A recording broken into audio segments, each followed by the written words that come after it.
Ciao ragazzi, this is Katie Portanova, and you're listening to Florence and Me.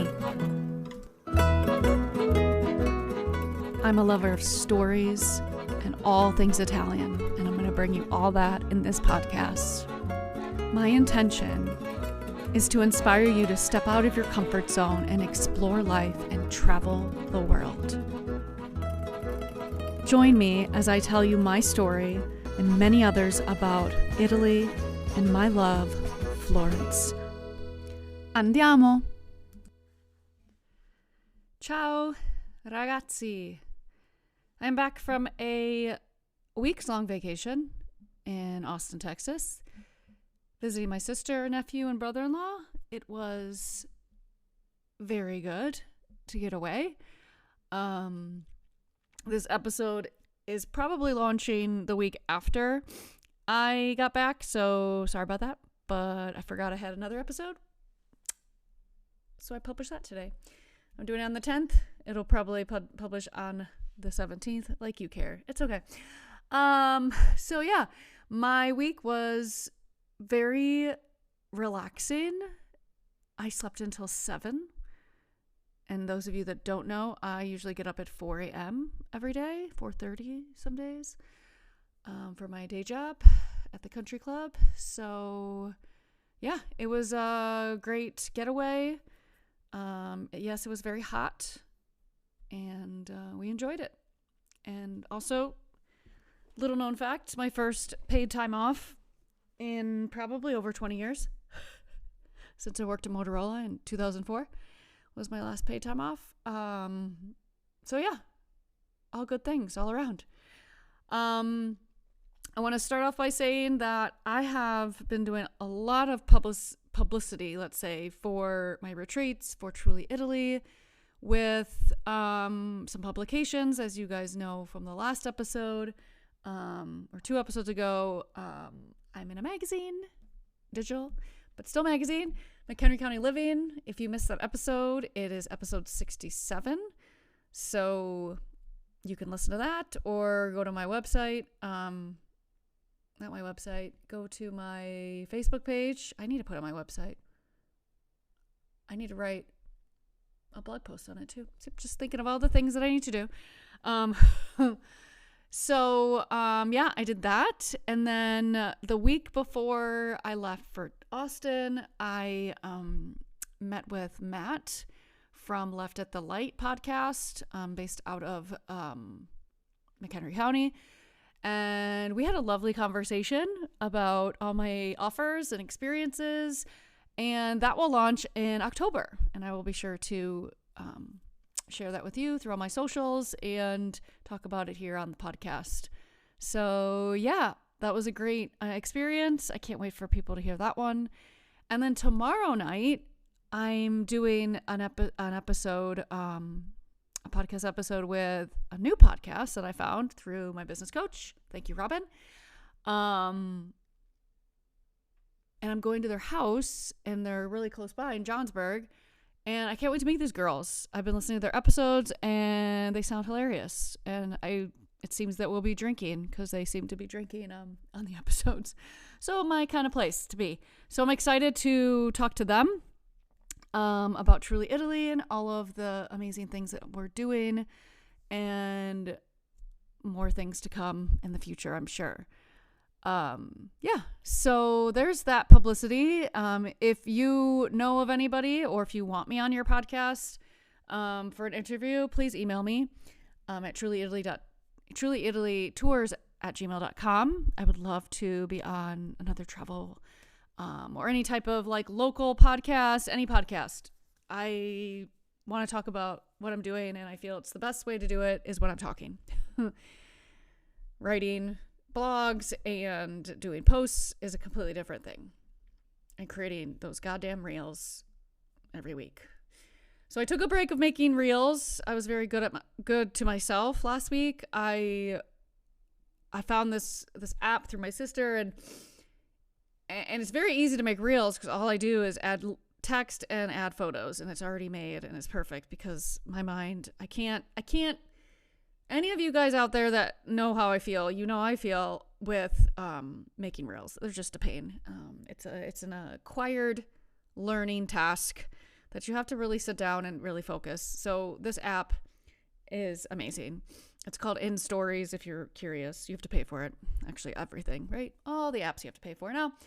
Yeah. So I'm gonna get back to doing that. And other news. So we still have early bird pricing for the Wine and Relax retreat for September 2024. If you book, you pay your $500 deposit, you'll get $300 off the balance of the retreat price. So if you book before July 31st this month, you'll get that $300 off. I am waiting for you. Want you to sign up. I'm still with nobody. I want somebody to sign up. I have a few people interested. I think they're waiting to see if there's any other people. But guys, I don't want to cancel another one. So please sign up. It's going to be really cool. I have more amazing experiences that I'm going to be offering to you on these upcoming retreats. So sign up. It's going to be great. All right. That is my news portion of the program. We're moving on to, I can't help it, but I want to tell you another curiosity of Florence because there are so many. And I probably can keep doing podcast episodes on the Curiosities of Florence because they're so cool. So I have a blog post up and ready to post. So I'm just going to go off of what I wrote here. So I want you guys, if you've been to Florence, there's this tiny piazza that, if you know, you know. It's called Piazza della Passera. Now, some of you, I can hear it going, oh my God, I love that restaurant. Oh my God, the gelateria. Oh my God, the Aperol Spritz. It is a really small piazza, and it's on the Altorano, which is on the other side of the river. You cross the Ponte Vecchio.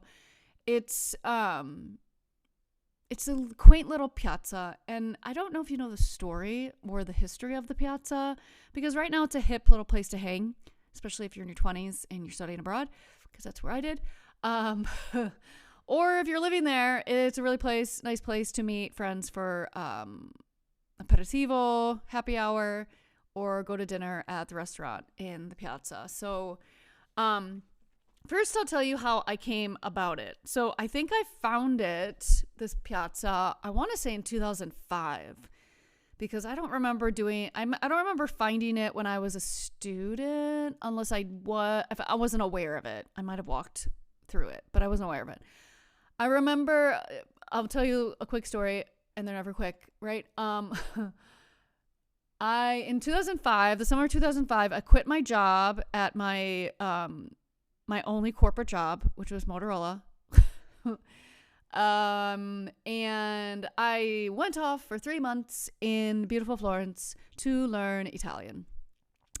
And I only had 1 month of classes, but I had 1 month of an apartment. That's right. It was with the school. So I remember the girls that I shared the apartment with in Via della Pergola. Anybody know it? And they told me about this piazza, and they said, all the famous people go there. I'm like, famous people? I'm like, who? They're like, oh, famous people. I'm like, oh my God. And I'm not one of those people that run after famous people. Those of you that know me, I wouldn't do that. Well, maybe not. If Johnny Depp was near me, I probably would definitely try to say something to him and not be able to find words. But sidetrack, a little tangent. I don't know if I told this on the podcast, but when I was living in Florence, this is probably 2011, 2010, George Clooney was on the street parallel to where I was having a panino with my friends at the panino shop, Luca and Leo. And I heard all these screaming. I could see flashing light and stuff. And I did not go and see George Clooney. Okay? Did not see him. Because he was just shopping. He was in a leather shop across the street. I know, people are like, oh my God, why don't you go see him? Okay, the famous people I've saw, last tangent, not anyone to be very proud of. I saw the crew from Jersey Shore. Those of you who remember that reality TV show. I saw that crew a few times when I was living there. I think it was 2011. Oh, God, they were ridiculous. I'm not going to lie. And I was lucky to see Richard Simmons. And those of you that are younger and don't know Richard Simmons, he is a very vivacious guy who taught workout videos in the late 80s, early 90s, I'm guessing. Only famous people I saw. Okay, sorry. Back to my story. So this restaurant is called Quattro Leoni, and I'll tell you the history behind that name in a second. But Quattro Leoni is the only restaurant in the piazza, and there's a little bit of outdoor seating and stuff. Inside, like all over the walls, is pictures of famous people. So I remember going with these girls, and we sat next to the picture of Sting. Yeah, there was like, I'm trying to remember everybody I saw on the wall. I think Julia Roberts was there. Anthony Kiedis from Red Hot Chili Peppers. I don't know why his face sticks out in my head. I think Robert De Niro, probably Al Pacino. I don't know. So a lot of really famous people sat in that. It's a really tiny restaurant too. You definitely have to get reservations. I don't know how the food is. It's been a while since I've been there, but I'm sure it's still amazing because it's a cute little place. I recommend going there. So yeah, I don't remember really the meal because I think I was just like, oh my God, there's all these famous people that could be here, but there was no famous people in the restaurant when I was eating there, just so you know, unless I didn't see them. Okay, so there's a restaurant.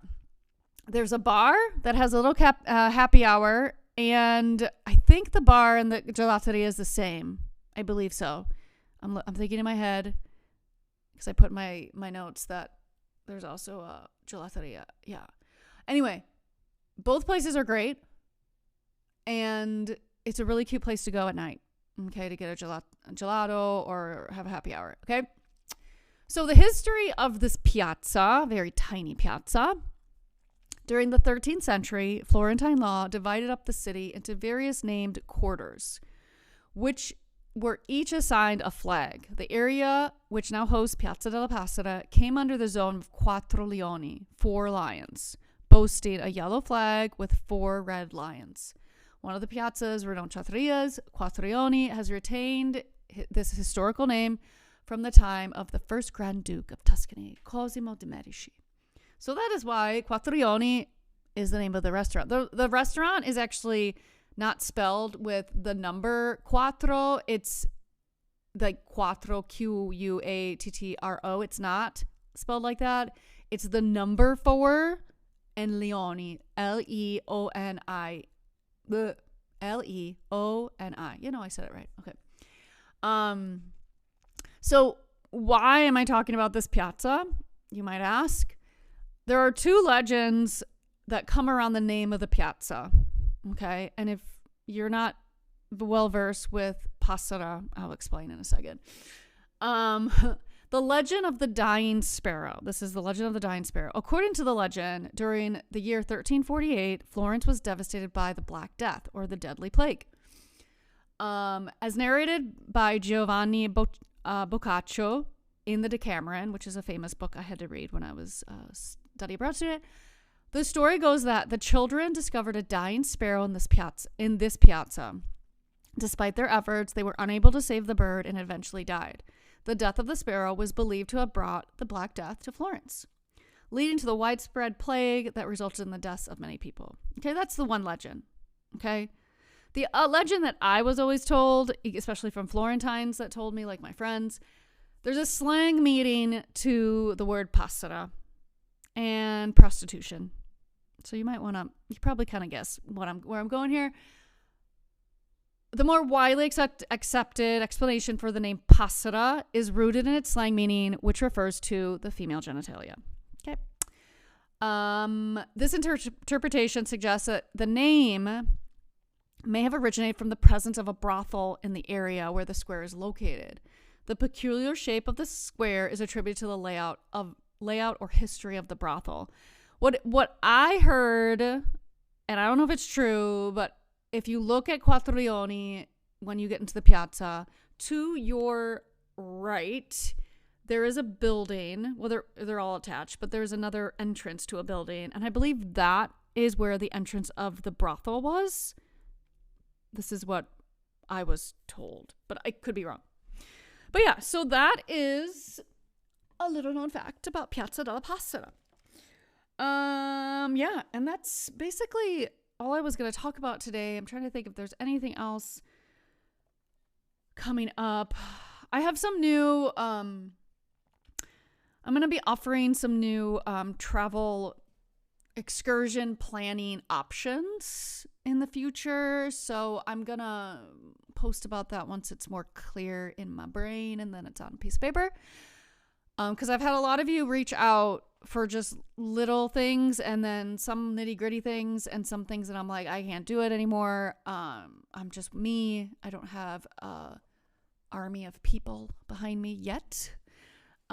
So yeah, I can't wait to share that with you because I really would like to solidify that offer for those of you that trust me into finding excursions for you and also advice with hotels and other travel advice that you might need.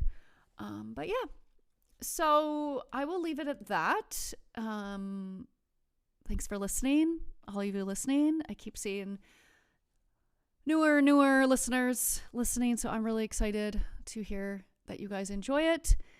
Remember, you can always email me at trulyitalytours@gmail.com with any questions or concerns or just questions you want to talk to me about. You have inquiry about a retreat. I have a link that I'm putting in my show notes that you can book a call with me. We can have a Zoom call and we can talk about it. And if you have any questions about, an upcoming trip and you want an excursion and you're not really sure what to do and what's good, and I don't want to do a big bus tour, stuff like that, I can help you with. And I would love to help you with. So yeah, that's it. Allora, buongiorno, buonasera, buonanotte, wherever you are. And I'll see you on the next podcast. A presto. Ciao, ciao. Ciao, ciao. I am beyond grateful for you listening to my podcast right now. I am so excited to share my journey of living abroad and all of my stories of Florence and Italy and all the places in between that I've visited.